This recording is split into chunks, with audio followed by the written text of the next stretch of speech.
Welcome back. I'm Prof. E, and we're continuing our series on uncovering some of the underlying principles of macroeconomics.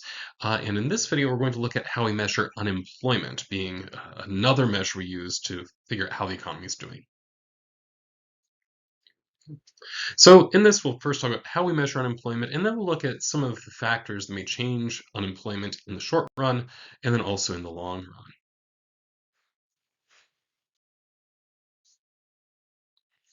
So first, when we say unemployment, what exactly are we talking about? So how do we measure the thing? Well, the process we use is we take each non-institutionalized civilian in the United States and we classify them into one of three categories. That is, you're either employed, which means that you have a job. Now, this is true as long as you have claim to the job, even if you weren't actively working it recently. So, for example, when I go on summer vacation, even if I'm not teaching over the summer, I'm still considered employed because I'm not out of work at that point in time. I'm just not on a contract for the school year. A second classification would be unemployed. Unemployed means you do not have a job, but you are actively looking for work. So doing things like putting in job applications, going to interviews, and the like. And finally, you could be considered not in the labor force. This is somebody who does not have a job and is not actively looking for a job. So I think about, say, somebody who retires and isn't particularly interested in having a job in retirement. This would be somebody that's not in the labor force. Now, I do want to back up just a minute to point out the phrase non-institutionalized civilian, right? Which means we don't count the military because they're not civilians. We also do not count, say, people in prison or some other kind of institutionalization because they, in effect, don't have the opportunity to seek a job outside of that institution itself. Right? So those two groups are excluded from the data. So look at the non-institutionalized civilians, you're employed, unemployed, or not in the labor force. Then we would calculate the size of the labor force, which just adds up the number of employed people and the number of unemployed people. Then for the unemployment rate, we look at how many unemployed people we have divided by the size of the labor force. So it's supposed to try to capture of the people that really either are working or are looking for work, how many people have been unable to find work that they find acceptable, right? So that would be the unemployment rate. So here's just a simple calculation. Suppose we have 100 people in our economy. One of them is incarcerated in prison. Another person's in the military. We have 30 people that don't have a job, but are also not looking for jobs. So this could be, say, children, retired, or just people who don't feel like they need to work. They have plenty of savings or what have you. Then we have 8 people who do not currently have a job but are actively looking for work, and 60 people with a job. So when we go through and we classify these people, the incarcerated person, the military person, they just don't count at all. Right? So leave them out. Then the 30 people, no job, not looking, those would be not in the labor force. The 8 that don't have a job but are actively looking, these would be unemployed. And the 60 people with a job are employed. So we have about those sets of people is what we'll focus on when we calculate the unemployment rate. So now we need the size of the labor force. So the labor force would not include incarcerated military or the people that are not in the labor force, appropriately enough. So it's just those 60 employed people plus the 8 unemployed people for 68 is the size of our labor force. Then the unemployment rate would be 8, the number of unemployed people, divided by 68, the size of the labor force. And that comes in this example to about 12%.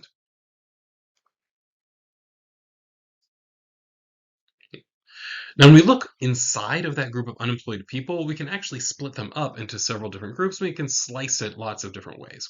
So one form of classification is that we can think about, in a sense, why are you looking for a job?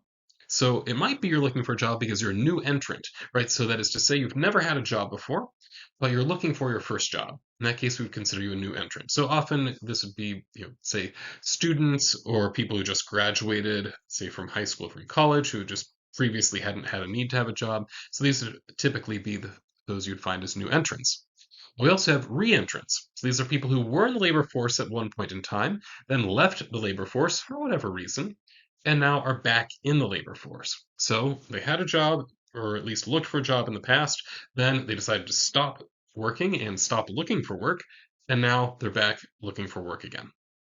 There are lots of reasons this could happen. So I can think of, say, people who develop health issues or something like that, where you really can't carry on a job for some period of time. And So you're not really going to be applying during that period of time either. So in this case, you've left the labor force, but then as, say, your health improves, you decide to hop back into the labor force. That makes you a re-entrant. Then we have job leavers. So a job leaver is somebody who had employment, but then they themselves, as the employee, decided to end that employment. So, and it is very much what it sounds like. You had a job, you left that job. Right? Also, we would have the group of job losers. Right? So here, you had a job, but then your employer ended your employment. Right? So the job leavers and job losers, these are people who didn't pass through that category of not in the labor force. You went immediately from employed to unemployed, but you did so for different reasons. Either it was your own choice or it was your former employer's choice.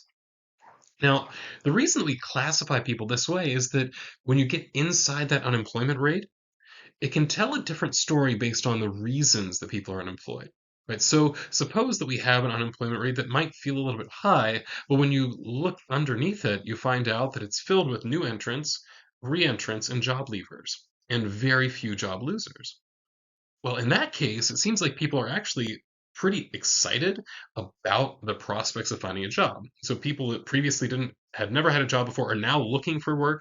People who had left the labor market now are looking for work again, and people are willing to leave their jobs, right, to go out and look for work. This suggests that maybe things aren't quite so bad as just that single number suggests. On the other hand, if we look at that number and we find out that a very large proportion of the unemployed are job losers, that suggests that even if the number isn't very high, it might be worse than what it feels like. Right? So figuring out the reason that somebody is unemployed can tell us a fuller story, paint a better picture of what the job market actually looks like. So, a quick note here. Right, so the calculation that I shared a couple slides ago, this idea of we have the unemployed, that is, who are looking for work but do not currently have work. We divide that by the labor force. That is what we call U3 unemployment. Sometimes this is called headline unemployment. And so when the Bureau of Labor Statistics puts out its employment situation report, this is the big number that tends to end up in headlines. However, there are a number of other measures because it's not obvious that this is the number that matters most in a particular case. Right? So the Bureau of Labor Statistics offers actually five other measures of unemployment. So we have, just to go through them quickly, U1 is what we call long-term unemployment. So this would be looking at people who have been unemployed for at least 15 weeks, right? So you've been out of a job for 4 months. You are continuously applying for work. You're unable to find a job that you think is a good match for you that you've taken. In that case, you would be classified as long-term unemployed. And so if that number is going up, that does suggest that we have significant problems in the economy. U2 would be just looking at those who are job losers and people who've completed temporary jobs. So say you're working on a temporary contract or something like that. So this group, this would not include those job leavers as unemployed. It would not include, say, the new entrants and the re-entrants as well. So here, this is really just looking at the people that didn't have any choice but to lose their job, lost their job. That's what U2 tells us. Now, so each of these, the lower the number is, the more narrow the view tends to be. Though U1 and U2, technically they're looking at different aspects, but each of them is more narrow than U3. Now, once we go from U3 to U4, 5, and 6, these are definitely broader. And so if we look at U4, what U4 is, you take everybody who is considered unemployed by the U3 definition, and then we add to that what we call discouraged workers. So a discouraged worker is somebody who's not in the labor force, but indicates they do want to work and they are available to work. And they have actually actively looked for work sometime in the past 12 months, even though they haven't recently looked for work. So in that case, all of those pieces we would call you marginally attached. Now, to be discouraged, you have to have one more piece, right? And that is when we ask, okay, why aren't you looking for a job now, even though you looked in the past, and you say you want to work and are available to work? When this question gets asked in the survey, if the respondent says something along the lines of, I just don't think there are jobs out there for me, right? So give some job market related reason for not looking right now, then we consider you a discouraged worker, right? So this would be a set of unemployed people who, well, not unemployed, right? Right. So you might think of them as unemployed because they want to work, they're available to work, but they're not looking for work, which means they're not classified as unemployed. The reason they're not looking is because they don't believe there are jobs out there. So this would be U4, so it captures that set of people. U4 is definitely going to be larger than U3. Now, U5, it actually is kind of the same idea, except instead of only looking at discouraged workers being added into the unemployed, we're also adding anybody else who's marginally attached. So you might say, well, yes, I looked for work 7 months ago, but I haven't recently, because I've decided to take care of my kids or something like that, where it's not a labor market related reason. Nonetheless, in U5, we'd still include you as, in effect, unemployed when we calculate the U5 rate. And then finally, the U6 rate would include everybody in U5, so that is everybody who's unemployed by the traditional definition, plus all these marginally attached workers, technically not in the labor force, but you want to work, you're available to work, you've looked sometime in the past 12 months. And then we also add to that those who are considered employed part-time for economic reasons.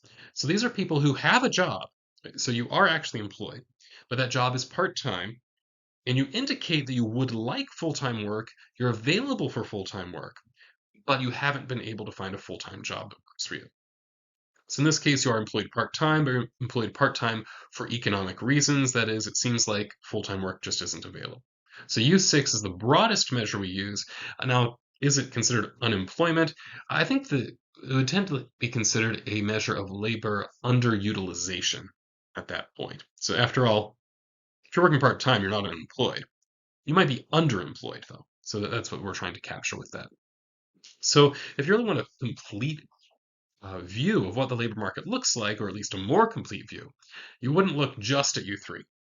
You try to look at each of these because each of them tells a slightly different piece of the story. And you can end up with a very different view if you look at traditional U3 versus, say, U4 at certain points in time. Like you might have U3 dropping, but if U4 is going up, what that's telling you is happening is that, yeah, people aren't unemployed because they're not looking for work. And the reason they're not looking for work is because they're giving up on it. It's not a sign of a good economy. On the other hand, it might be that you're seeing U3 is rising, while at the same time, say, U1 is falling. Okay, so there are lots of people out there looking for work, but people aren't looking for work very long. Okay, so long-term unemployed is falling.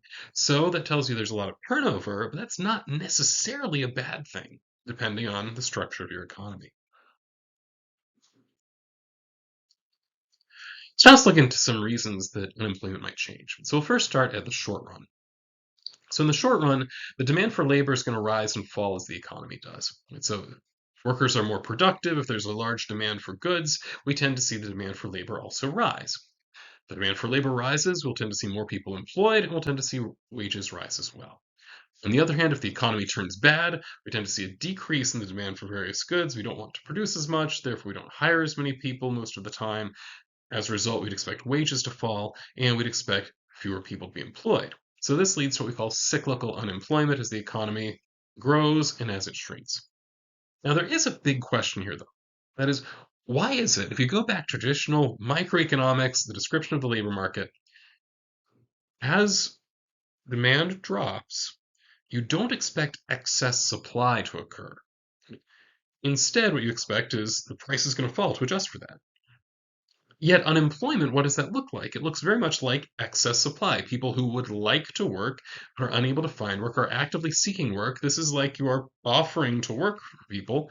Nonetheless, you can't find jobs. So why is it that wages don't just adjust so that people give up looking for work quickly because it's not worth it? Well, the reason is that there are a number of reasons that wages might possibly be considered sticky downward, is the phrase we use. So sticky downward really just indicates that it's difficult for wages to fall, even though it might be relatively easy for wages to rise.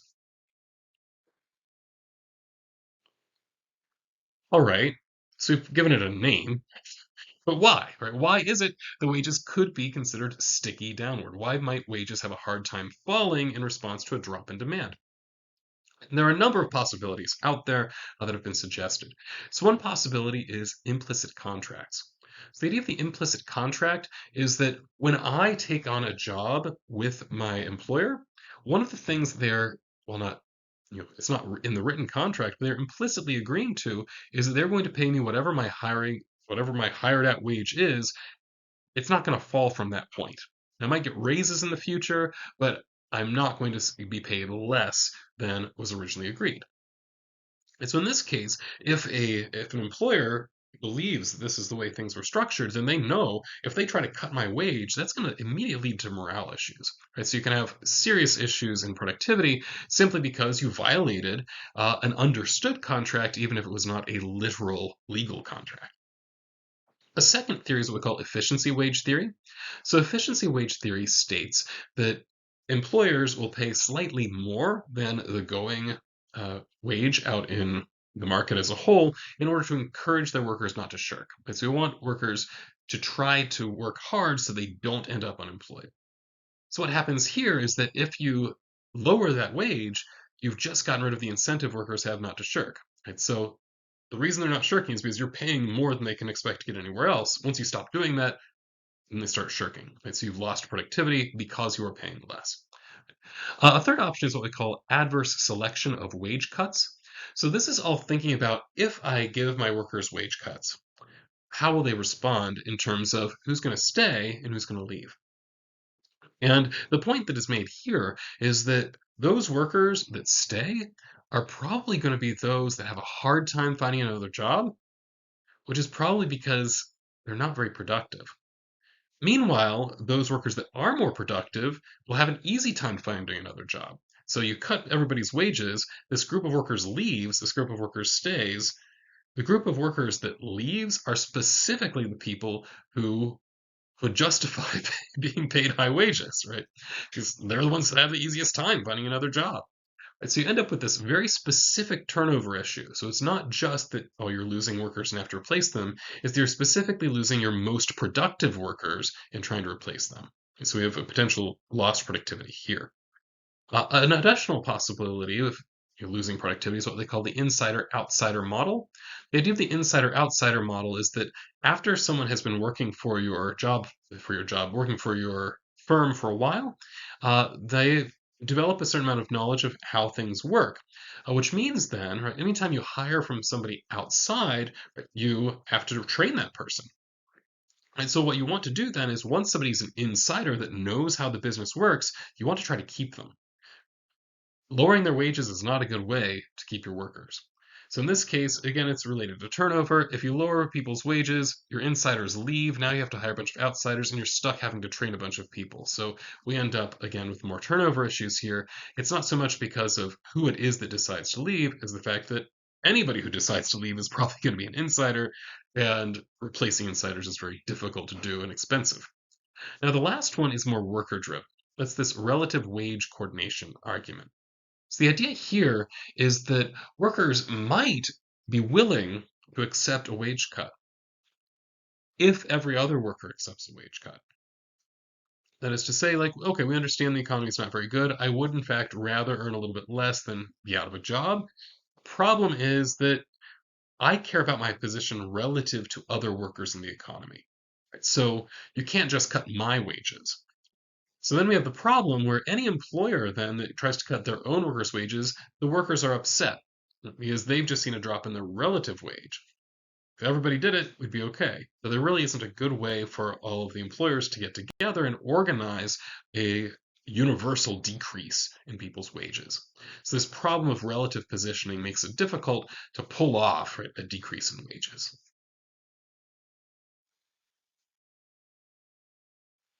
I also want to take a moment here to talk a little bit about expectations and the role that expectations play in this process.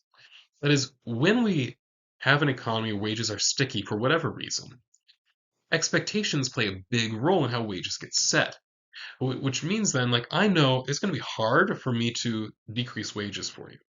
At the same time, I can't just decide, well, I'm just going to underpay everybody because then I end up losing a bunch of employees. So I try to expect over time what's going to happen to my demand for labor and then price the wage that I offer in such a way that it's going to be reasonable.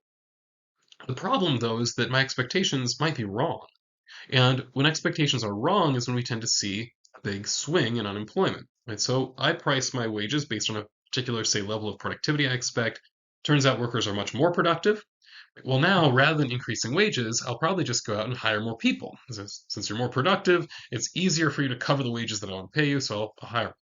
Now, where things get problematic is when it goes the other way. Right? So I hired a bunch of people at a particular wage because I thought they would be that productive, but then for whatever reason, productivity sinks. Now I have a bunch of people who are working for me who are having difficult time producing enough to justify continuing to pay them. So I don't. Right? I lay them off. Right? So that's where this problem of if we have expectations playing in and wages are sticky, if those expectations are wrong in the wrong direction, we can end up with unemployment. And this tends to be tied to the business cycle, but doesn't have to be. Now let's turn to long run unemployment. Now, don't confuse this with long term unemployment. Remember, that's being unemployed for 15 weeks or more. No, we're talking about unemployment rates in the long run and the things that affect that. So there's this thing called the natural rate of unemployment that macroeconomists talk about. For the United States, this is estimated to be somewhere in the 4.5% to 5.5% range. And the idea is that even if the economy is just kind of humming along as normal, we'd still expect for there to be some people out there who do not have a job and are actively looking for a job. We don't think that people immediately find a job just because they're looking. There are really two reasons for this. The first is what we call frictional unemployment. So, frictional unemployment is just the fact that it's natural that people are going to be between jobs. Even if the economy is going along as normal, some businesses are opening, some are closing. Those that are closing, their employees lose their jobs, and they need to go out and find new jobs. And it takes a little while for that to happen. Right? So this frictional unemployment, it's not that there isn't a job out there for you, it's that you haven't found the job that's out there for you yet. So it just takes some time. Right? So frictional unemployment we would expect to be in any healthy economy where change is occurring. Secondly is structural unemployment. Structural unemployment, you can even tell from the name, it sounds more serious than frictional unemployment, and it is, because structural unemployment occurs when there's a skill mismatch. That is, the skills that you have are not the skills that employers want now. This is something that can happen, often connected with things like technological development, right? So you develop some new technologies, skills that were previously valuable no longer are valuable. So now you're having a hard time finding a job just because you don't have the skills that employers want at this point in time. This is, again, something we would expect to happen even if the economy is doing well. Some level of structural unemployment is something we would expect. So in this case, the way you solve that, well, you have to go out and get new skills. Now, it's generally believed, right, that the unemployment rate is going to tend toward the natural rate over time. And the process is fairly straightforward. We'll cover this in more detail later on in the course. But suppose you have an economy where your unemployment rate is above the natural rate. So we have relatively high unemployment, lots of people looking for work compared to usual. Another way we describe this is we'd say there's lots of slack in the labor market, just to say we have lots of workers available compared to the amount of work that we need to have done. In this case, what we'd expect to happen over time is that wages are going to fall, or at the very least rise fairly slowly. The reason being, well, once you're out of work, right, now things reset, right? So I can offer a lower wage to somebody who doesn't work for me, right? So people get hired in at relatively lower wages, or at the very least, there's no pressure on me to increase wages very much if I'm an employer. On the other hand, if unemployment is below the natural rate, that is, compared to what's normal, there are very few people out there looking for work. We describe this as a tight labor market. That means that employers now have the problem where it's hard to find workers to fill jobs. So what do? Well, you start increasing the wages that you're offering people. Now, as wages adjust, that's going to change how many people are looking for work. Right? So if wages are falling or rising very slowly, we'd expect people to drop out of the labor market. It's just not worth it to take a job for the little amount that you think you can earn. On the other hand, if wages are rising rapidly, some people that previously weren't thinking about looking for work, and as they weren't in the labor market, decide to join the labor market. Now, this natural rate of unemployment is often tied to a particular level of GDP. When we consider GDP to be on trend, we have a name for that. We call it potential GDP. Now, this does technically mean that it's possible for GDP to exceed potential GDP if you have an unusually low unemployment rate. Right? So potential GDP you can kind of think of as being a sustainable level of production in the economy.